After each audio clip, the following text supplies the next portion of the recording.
Hello guys, welcome back to एनटेक्स। यहाँ पर हम प्रोग्रामिंग सीखते हैं बहुत ही आसान लैंग्वेज में, देसी लैंग्वेज के अंदर। तो आज हम देखने वाले हैं सी के अंदर आइडेंटिफायर क्या होता है, नेमिंग वेरिएबल किस तरह से दिए जाते हैं। तो चलिए स्टार्ट करते हैं, क्या क्या हमारे को इश्यूज आते हैं वो भी देखेंगे हम। तो चलिए सबसे पहले हम यहाँ पर एक प्रोग्राम लेते हैं और वो प्रोग्राम के थ्रू हम देखेंगे। तो यहाँ पर इंक्लूड stdio.h, ये क्या है, हेडर फाइल है। इसके बाद इंट मेन फंक्शन है, स्टार्टिंग पॉइंट है प्रोग्राम का। फिर उसके बाद यहाँ पर हम आ, एक इंटीजर, ये इंट क्या है ये मैं आपको आगे बताऊंगा जब हम डेटा टाइप देखेंगे उस टाइम पे। अभी उसका ज़्यादा टेंशन मत लीजिएगा कि इंट क्या है। First val is equals to 10 और यहाँ पे हम प्रिंट एफ में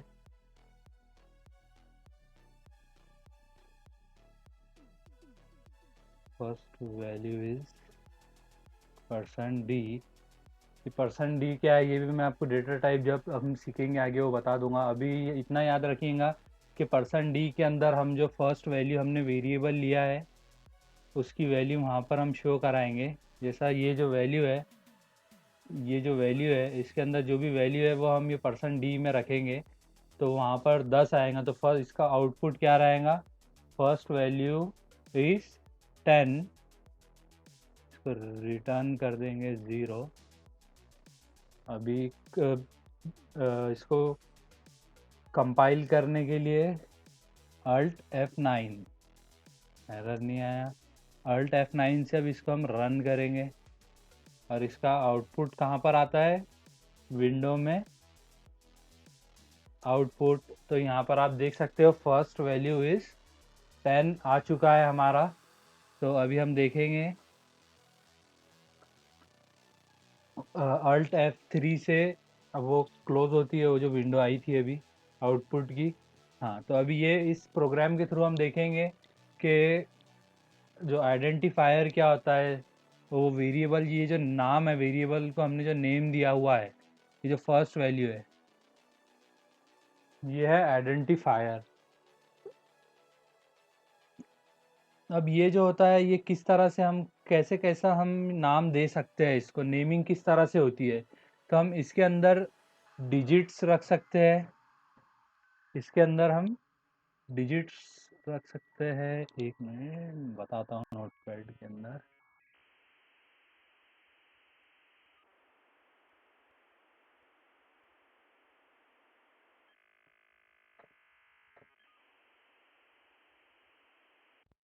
चलो इसमें बता देता हूँ।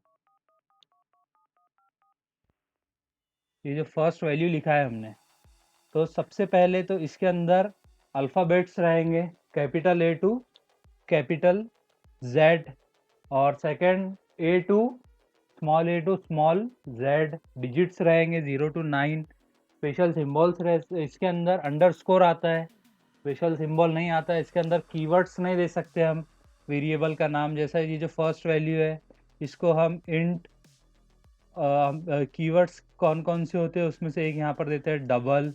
इस तरह से नहीं दे सकते हम नाम, कीवर्ड्स का नाम जो है वो नहीं दे सकते हम एक वेरिएबल को, आइडेंटिफायर को। तो ये रहेगा फर्स्ट वेल। तो अभी ये फर्स्ट वेल के अंदर स्मॉल लेटर्स है और कैपिटल लेटर्स है। अभी हम इसके अंदर डिजिट भी रख सकते हैं, जैसा कि फर्स्ट वेल 1 ऐसा भी रख सकते हैं। तो इसका भी आउटपुट वैसे ही आएगा। मगर अभी अगर हम इसको डीबग करेंगे, सॉरी कंपाइल करेंगे, तो एक एरर आ रहा है। एरर क्या आ रहा है, अनडिफाइंड सिंबल फर्स्ट वेल। तो ये जो हमने यहाँ पर फर्स्ट वेल लिए है तो ये कहीं पर हमने डिफाइन नहीं किए, क्योंकि फर्स्ट वेल 1 है उसके लास्ट में। और इससे ये भी हमारा एक पॉइंट प्रूव होता है कि कोई भी वेरिएबल का ये जो नाम हम ले रहे हैं उससे पहले उसको डिक्लेयर करना बहुत ज़रूरी है। उसको डिक्लेयर करना, उसको नेम देना, यानी ये बहुत ज़रूरी है। ये जो हमने लिखा है फर्स्ट वेल, तो जो एक टाइम पे जैसा देते हैं हम, जैसे ये फर्स्ट वेल 1 है, तो बाद में हम उसको फर्स्ट वेल 1 बोलकर ही यूज़ करेंगे। तो अभी देखते हैं हम कंपाइल करके इसको, अल्ट F9, हमारा एरर चला गया। तो अभी ये सक्सेसफुली आ गया इसका रिज़ल्ट। हम कहाँ पर देखेंगे? आउटपुट के अंदर विंडो में, फर्स्ट वैल्यू 10। क्लोज करने के लिए अल्ट F3। अभी क्या हो रहा है हमारे आउटपुट विंडो के अंदर?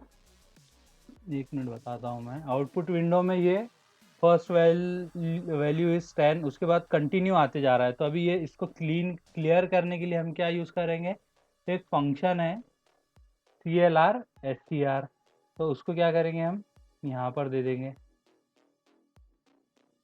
CLR SCR। अब ये क्या होगा यहाँ पर? अब हमारे को एक एरर आएगा। ये हमारे को एरर आ रहा है, ये function CLR SCR should have a prototype. ये इसलिए आता है क्योंकि हमने यहाँ पर वो जो हेडर फाइल में है वो CLR SCR, उसको हमारे को सबसे पहले इंक्लूड करना पड़ेगा। तो उसके लिए हम इसको इंक्लूड कर देते हैं। उसकी लाइब्रेरी है conio.h। अब हम उसको वापस से कंपाइल करते हैं। एरर चला गया हमारा, बिल्ड भी हो गया, रन भी हो गया, सॉरी। आउटपुट के अंदर वैल्यू इज 10। तो अब क्या होगा? जब भी हम रन करेंगे कंपाइल करके, तो क्लियर स्क्रीन जो है, ये स्क्रीन क्लियर करने के लिए यूज़ होता है CLR SCR।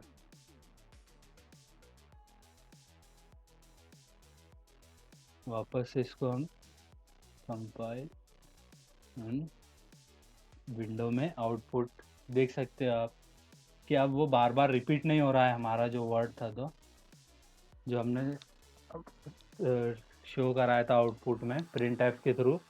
तो ये देख सकते हो। अब जो हम देख रहे थे आइडेंटिफायर में कभी भी स्पेस नहीं आता, इस तरह से स्पेस नहीं आता, फर्स्ट स्पेस वैल्यू ऐसा नहीं रहता। बट आप अंडरस्कोर ले सकते हो, अंडरस्कोर आता है उसके अंदर। तो अभी यहाँ पर अंडरस्कोर लिए, इसलिए हमारे को यहाँ पर भी जो सेकंड टाइम पे प्रिंट करा रहे थे, यहाँ पर भी हमारे को अंडरस्कोर लेना है। यानी कि जब फर्स्ट टाइम पे हम उसको डिक्लेयर करते हैं, तो उस टाइम पे जैसा आइडेंटिफायर का जो नेम होता है वो रहता है, वही हमारे को पूरा प्रोजेक्ट में यूज़ करना होगा अगर वो वैल्यू हमारे को फेच करना है तो। फिर सेकंड हम डिजिट भी ले सकते हैं, वो भी देख लिया हमने। बट अब ये जो है फर्स्ट, इससे पहले आप अंडरस्कोर लगा सकते हो। जो नाम है वो अंडरस्कोर से स्टार्ट होता है, या आप वर्ड से, लेटर से आप स्टार्ट कर सकते हो। बट आप जो ना डिजिट है वो कभी भी फर्स्ट में नहीं आएगा। आइडेंटिफायर का जो नाम, जो ये जो है नाम में कभी पहला डिजिट नहीं रहता है। ये आप देख सकते हो, एरर आ गया आपको, डिक्लेरेशन टर्मिनेटेड इनकरेक्टली। जो डिक्लेयर किया हमने वो सही डिक्लेयर नहीं किया, क्योंकि डिजिट पहले लिख लिए, तो ये गलत है। ये ऐसा नहीं लिखते हम आइडेंटिफायर के अंदर, सॉरी, डिक्लेयर करते टाइम पे। तो आप ये देखकर आप समझ सकते हो कि हमने क्या क्या अभी सीखा। ये प्रोग्राम को आपने नोट करके भी रख लीजिएगा कि हम आइडेंटिफायर किस तरह से, जो नेमिंग वेरिएबल है वो किस तरह से हम देते हैं। उसके अंदर स्पेस नहीं आता, उसके वो कभी भी डिजिट से स्टार्ट नहीं होता। उसके अंदर हम डिजिट कहीं पर भी लिख सकते हैं बाद में, सिर्फ पहला नहीं रहता है। यानी कि हम यहाँ पर 1 लिख सकते हैं। अब यहाँ पर 1 लिखे तो यहाँ पर भी सेम लिखना ज़रूरी है। 9 देख सकते हैं आप, ये आपका आउटपुट। यहाँ पर हम क्या करते हैं, इसकी वैल्यू चेंज कर देते हैं।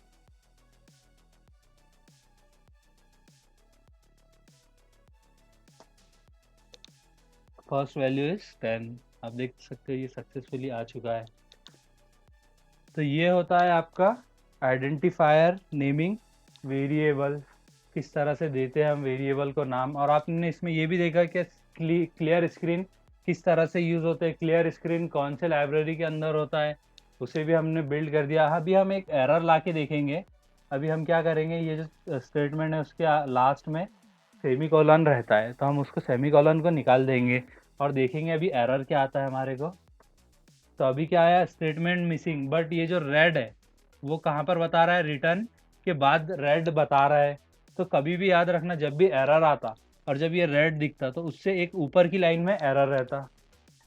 तो यहाँ पर एरर है हमारा, तो ये चीज़ ध्यान में रखिएगा। तो ये अभी हो गया अच्छे से। तो हमने कुछ ये चीज़ें देखी, क्या आइडेंटिफायर क्या होता है, नेमिंग वेरिएबल किस तरह से दिए जाते हैं, और क्लियर स्क्रीन कैसा यूज़ होता है। तो आप लोग कमेंट करके बताइए कि आपको वीडियो कैसा लगा, और अगर वीडियो अच्छा लगा तो कमेंट लाइक ज़रूर करिएगा। और हम ऐसे अगर आपको कोई प्रोग्रामिंग लैंग्वेज सीखना है, अभी हम सी सिखा रहे हैं इसके अंदर, तो इसको चैनल को सब्सक्राइब करिएगा और बेल आइकॉन क्लिक करिएगा। तो चलिए हम मिलते हैं नेक्स्ट वीडियो में, तब तक के लिए बाय।